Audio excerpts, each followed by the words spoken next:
Othercide is a new turn-based RPG with its roots in the roguelite genre.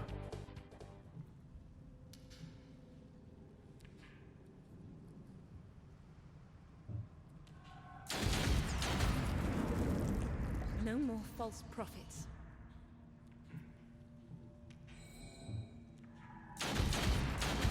Memories once locked away from us.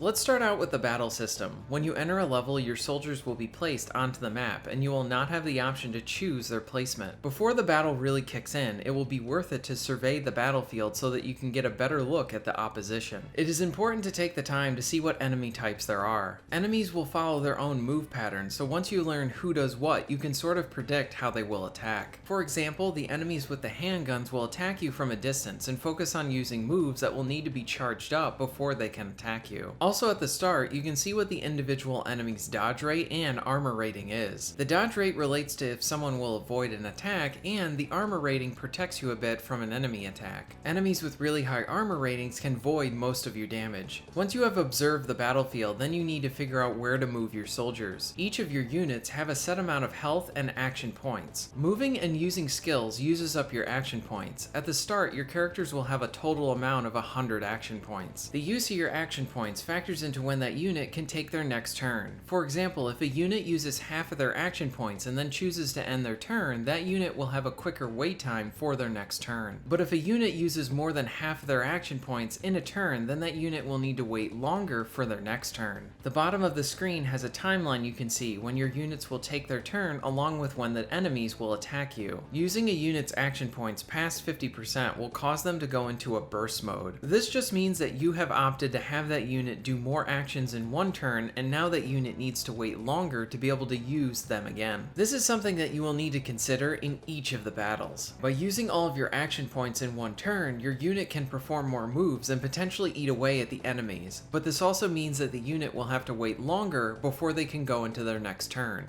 And this could also result in the unit taking needless damage or even dying altogether. Now, since you will have at least 3 different units on the battlefield, you can mix and match how you choose to use their action points and coordinate to have some of your units use all of their action points in one turn, and have others help to defend that unit that has to wait for their next turn. Now, for attacking, at the start of the game, you will have 3 different types of units to use: a damage dealer, a ranged damage dealer, and a sword and shield unit. The attacker is more focused on dealing as much damage up close, and the same can be said for the range fighter, but at range. The shield soldier can help to block attacks. Each of the different units have attacks that can be used instantly, charged up, or hitting a wide area.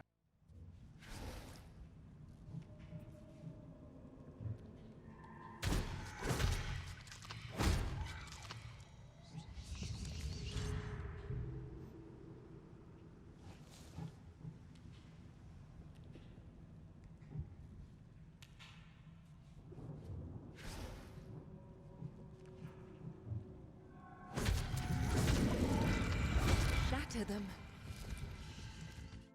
Once one of your units engages an enemy, that enemy will now be focused on that one unit. This allows you to use other units to potentially do more damage to that enemy. If you can get a unit to attack that enemy from the side or back, that unit will deal extra damage to that enemy. Many of your choices while in combat will have a lot of weight to them. You cannot heal your units while in combat, so this means that when your units take damage, you can really feel those hits. It is incredibly satisfying to get through an entire encounter and not have any of your units take any damage. Throughout the match, new enemies will spawn in on the ground, and you will need to contend with new foes.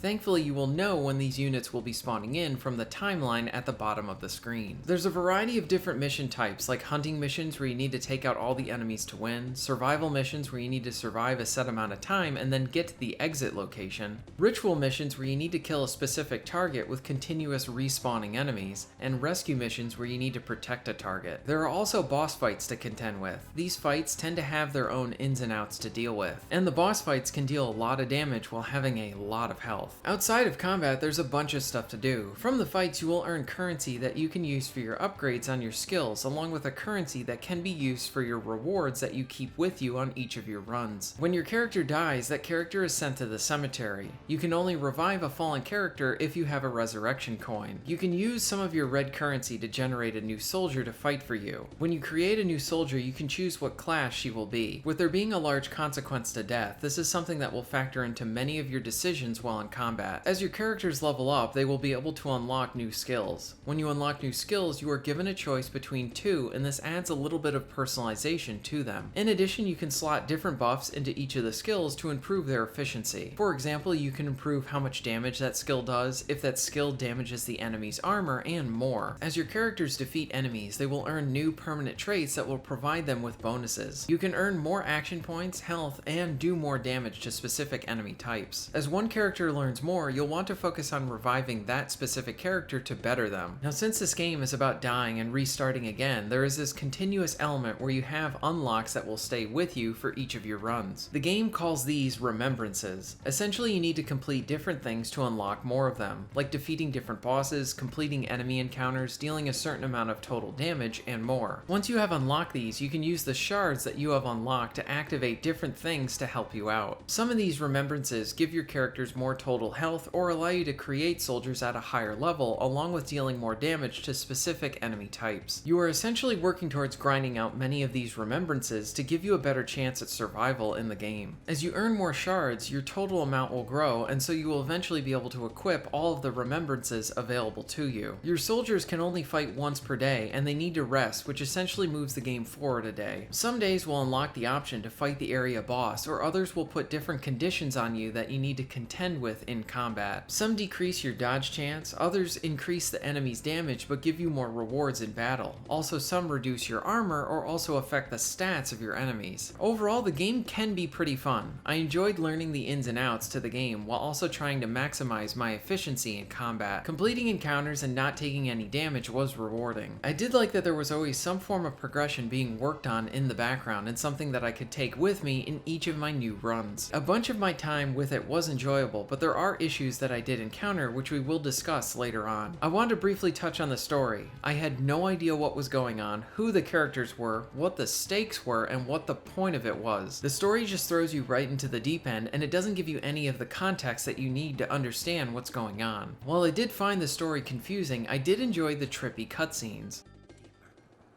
Deeper still? The answer hides, buried in the flesh. Life unworthy of life feeds our inquiry. What we do is a mercy to the world. A mercy.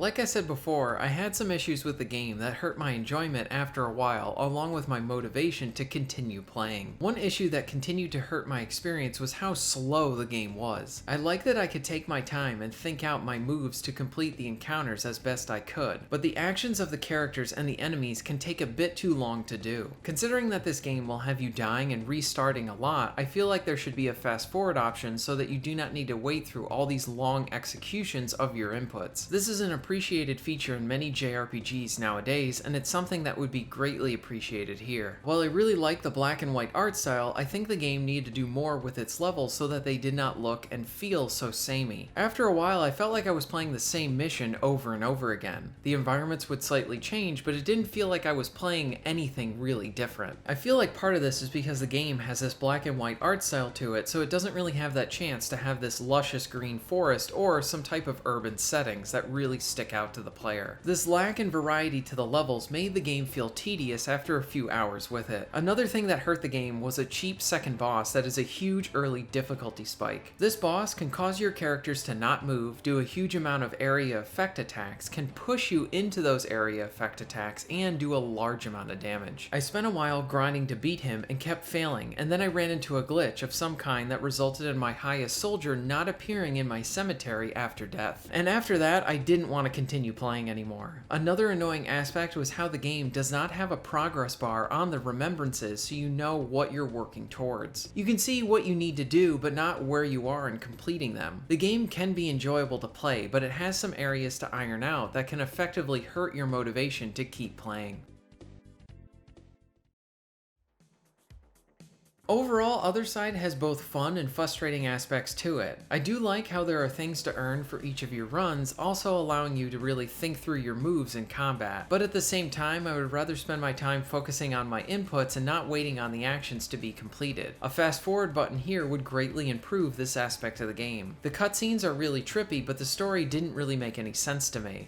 The art style is appealing, but the levels began to look samey, and this resulted in making the combat encounters feel really tedious. The second boss difficulty spike only hurts the motivation as well, as I had one instance also where the game crashed on me. There is fun to be had here, but it also has frustration paired with that fun. I would recommend you wait and see how the developers work to improve their game before checking this out.